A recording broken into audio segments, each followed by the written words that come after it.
क्या कर रहा है भावेश? लोग बोल रहे हैं ऊपर से जाना है, रोड बंद है।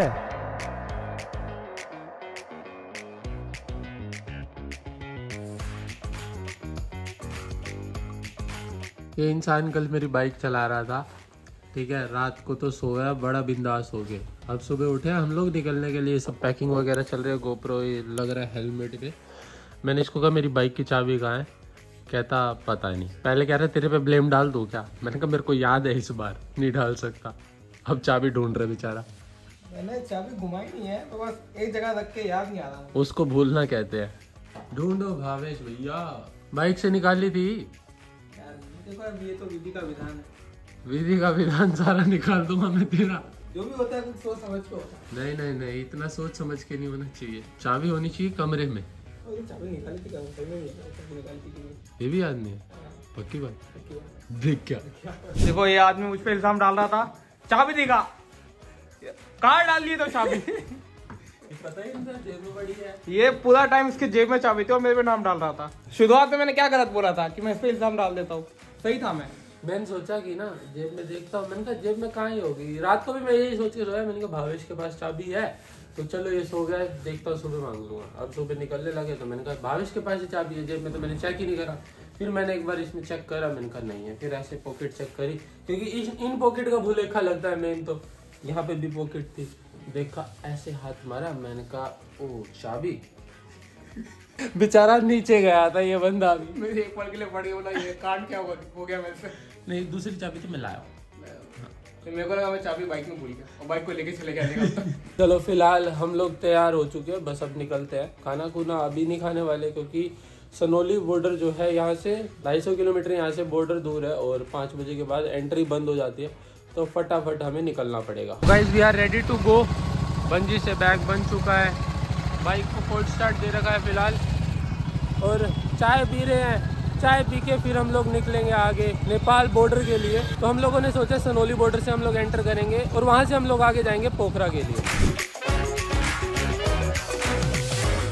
तो गाइस अब तक हमारी बाइक चल चुकी है 744 किलोमीटर्स और फिलहाल जो टाइम हो रहा है तो 11:40 हो चुकी है अभी।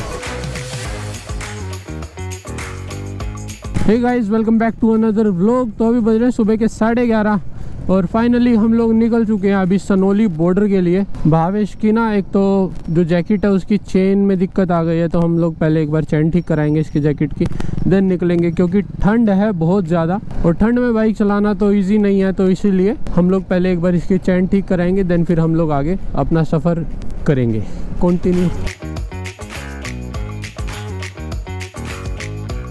जहाँ से शुरू करा था वहीं पे वापस आ गए, अभी फिर यहीं पे आके रोकेगा। क्या कर रहा है ब्रो भावेश? समझ नहीं रहा, ऊपर से जाना है भाई, ऊपर से। पीछे लोग बोल रहे हैं ऊपर से जाना है, ये रोड बंद है। हाँ, ऊपर से कोई पीछे से रास्ता है। अभी तो दिन की शुरुआत हुई है और अभी से इतना गलत चल रहे हैं हम लोग। एक बार चेन वाला सीन इसका ठीक हो जाए, फिर उसके बाद हम लोग अपनी राइड कंटिन्यू कर सकते हैं। तो ये होटल था जहाँ हम रुके थे, मानसरोवर पैलेस। 2000 रुपये रेंट था यहाँ पे पर नाइट का। महंगा तो है, बट अभी अयोध्या में जो प्राइजेस चल रहे हैं वो चल रहे हैं 3000 4000, तो उस हिसाब से ठीक था। और ये था कि यहाँ पे आप लोग 3 लोग रह सकते थे।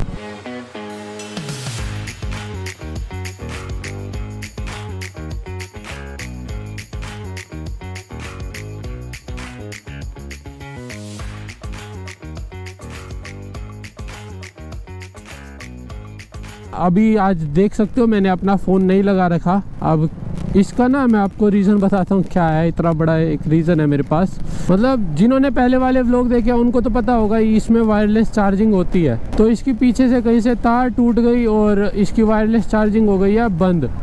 तो फिर मैंने इसी चक्कर में सोचा कि अब फ़ोन लगाने का कोई फ़ायदा नहीं है, बैटरी वैसे पी जाएगा। तो मैंने भावेश को बोल दिया, तो भावेश मैप लगा के चल रहा है, तो भावेश के पीछे पीछे हम लोग चलेंगे आराम से। अब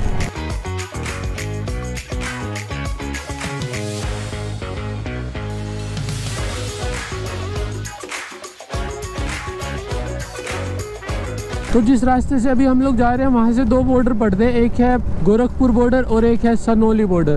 तो हम लोग जाने वाले हैं सनोली बॉर्डर के रास्ते से।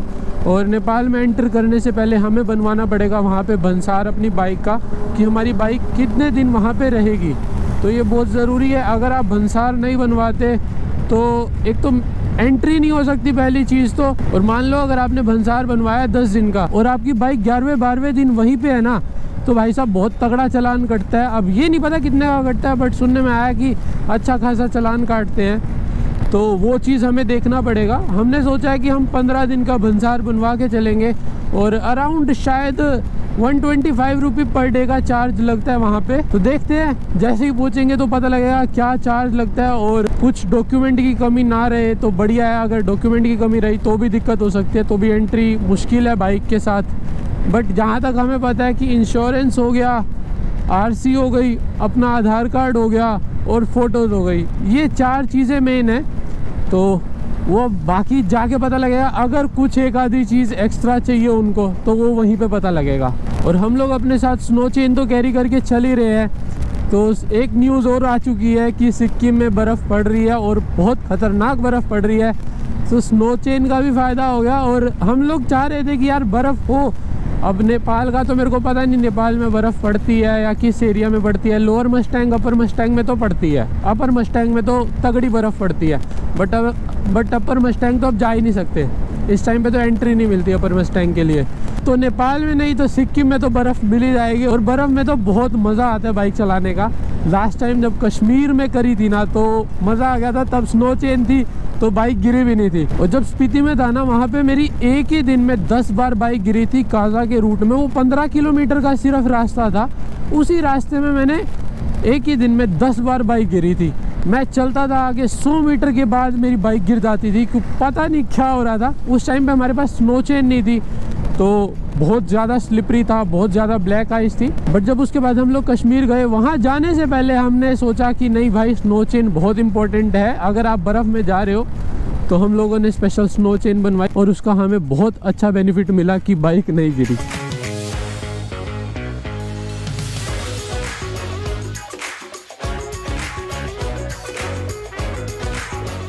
तो यहाँ से जो गोरखपुर है वो तो है 70 किलोमीटर्स। और भावेश आई डोंट थिंक वे सीधा गया है वो। सनोली बॉर्डर, हाँ सीधा। कितना दूर है यहाँ से? 100 किलोमीटर। तो भावेश मेरे से ज़्यादा आगे निकल चुका है। अभी पीछे से किसी से रास्ता पूछना पड़ा मुझे। अब एक बार थोड़ा सा निकलते हैं, भावेश के पास पहुँच जाएँ, क्योंकि ज़्यादा ही स्लो चला रहा हूँ आज मैं। 60-70 उससे ज़्यादा चला ही नहीं रहा।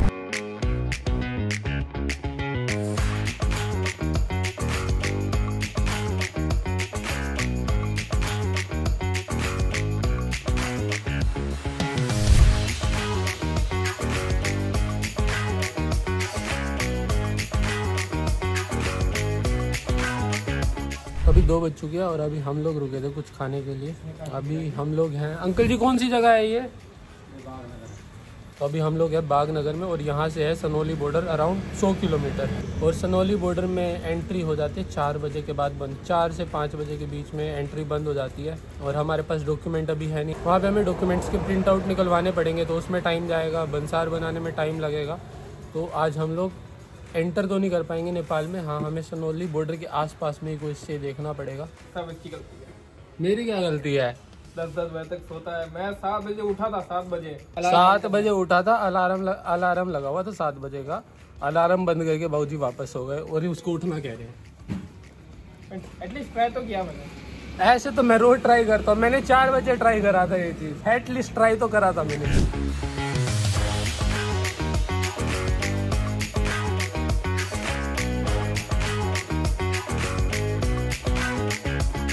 तो यहाँ से सनोली बॉर्डर रह गया लगभग 60 किलोमीटर।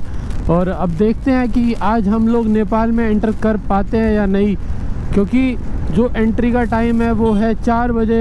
ये 4 बजे से 5 बजे के बीच ऐसे ही कुछ अराउंड का टाइम है। या तो 4 बजे ख़त्म हो जाता है या फिर 5 बजे तक एंट्री होती है। पर अब हम लोग के डॉक्यूमेंट भी कंप्लीट नहीं है, हमें वहाँ पे जाके प्रिंट आउट्स निकलवाने पड़ेंगे, तो वो सारा भी इशू है। फिर भंसार बनने में भी टाइम लगता है और पता नहीं कितने लोग, मतलब 3-4 लोग खड़े भी होंगे। मतलब एक भंसार बनने में लगभग आधा घंटा लग जाता है। तो वो देखते हैं, वो पता लगेगा कि क्या हो सकता है क्या नहीं हो सकता। अगर एंटर हो जाते हैं तो बहुत बढ़िया, और अगर एंटर नहीं कर पाते तो हम लोग को नियर बाय कोई स्टे देखना पड़ेगा। देन फिर कल हम लोग अपनी एंट्री करा सकते हैं।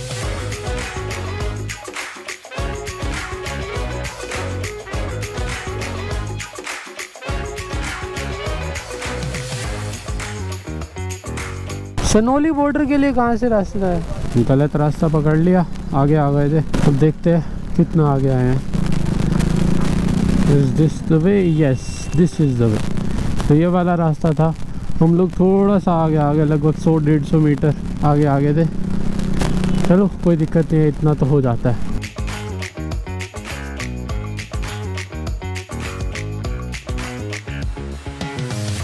तो आज बाइक कुछ ज़्यादा ही स्लो चला रहे हैं हम लोग। आज हम लोगों ने ना 3 घंटे में सिर्फ 118 किलोमीटर कवर करा है। अभी 3 बज चुके हैं और 11:30-12 बजे के अराउंड हम लोग निकले थे और अभी तक सिर्फ 118 किलोमीटर कवर करा है, जबकि हमें सिर्फ 180-90 किलोमीटर कवर करना था। आज का डिस्टेंस जो था कि हम बॉर्डर पहुंच जाते हैं, बॉर्डर से आगे हम लोग जितना डिस्टेंस कवर कर सकते हैं वो बढ़िया बात थी। बट आज तो हम लोग नेपाल में एंटर भी नहीं कर पाएंगे क्योंकि भंसार वगैरह बनाने में इतना टाइम लग जाएगा, तो एंट्री बंद हो जाएगी उस टाइम तक। तो गाइस फाइनली पहुंचने वाले। सनोली बॉर्डर 9 किलोमीटर है और काठमांडू है यहाँ से 288 किलोमीटर दूर। और अभी जो टाइम हो रहा है वो बज रही है 4:30। 9 किलोमीटर है और ये है तो वन वे। अब थोड़ा सा नहीं, अब थोड़ा सा ठीक हो गया। अभी तक वन वे चल रहा था इतनी देर से, बट अब 2 रूट मिल गए हैं। अगले 10 से 15 मिनट के अंदर हम होंगे नेपाल बॉर्डर के पास। ये देख सकते हो, ये जो ट्रक्स है ये सब बॉर्डर क्रॉस करने के लिए वेट कर रहे होंगे। सबको रोक रखा है।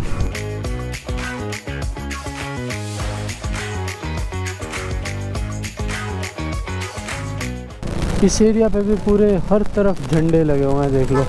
हनुमान जी के, इधर राम जी के, हनुमान जी के, सारा मतलब पूरा सजावट कर रखा है यहाँ पे भी। अयोध्या तो अलग था बट यहाँ पे भी सेम हर चीज़ वैसे ही है। अच्छा है, बढ़िया है। ये गेट है, ये देख सकते हो आप, इंडिया का गेट है। और अभी तो भावेश पता नहीं कहाँ पीछे है, आगे मेरे को ये भी नहीं पता। तो बॉर्डर के पास पहुँच चुके हैं, बट अभी यहाँ से एंट्री का पंगा होगा, वो हमें पता करना पड़ेगा मेरे को पहले। यहाँ से ये नेपाल में एंटर कर लिया गाइस हम लोगों ने। जय श्री राम, जय श्री राम। वो खड़ा भावेश। Welcome to Nepal. अभी नहीं, इसके होगा 1-2 किलोमीटर के गैप में होगा ना नेपाल। हाँ वही तो कह रहा हूँ। अच्छा ये बॉर्डर है, हम बीच में हैं। स्कैन कराना है खाली, वो चेक कराना है। अच्छा बस वही करा कर जाना है। बस कुछ बन। अच्छा वहीं पे बने। सो गाइस अभी हमें अपना बैग उतार के चेक कराना पड़ेगा। सिम दिखा रहा था, कैसे मिली? अंगूठा दिखाओ, सिम मिल जाती है यहाँ पे। कौन सिम देगा मुझे मेरे अंगूठा देख के? ये स्ट्रगल होता है ब्लॉगर्स की लाइफ में, देख लो। अभी अंधेरा हो चुका है, उसके पास बेचारे के पास कैमरा है तो बेचारा ऐसे शूट कर रहा है। तो ये नेपाल का बॉर्डर है, ये गेट देख सकते हो आप। यहाँ पे आपको सारी शॉप्स मिल जाएंगी जहाँ पे आपको सिम मिल जाएगी, करेंसी एक्सचेंज, सब चीज़। भंसार के लिए कहाँ गया था, तो अगर इनके पास भी आओगे तो ये लोग भी आपको भंसार बनवा के दे देंगे। वैसे तो बॉर्डर के पहले ही खड़े होंगे लोग कि हम बनवा देंगे भंसार। फिलहाल अब होटल ढूंढने का टाइम आ गया हमारे। पोखरा तो पहुँच ही नहीं पाएंगे किसी भी हद तक।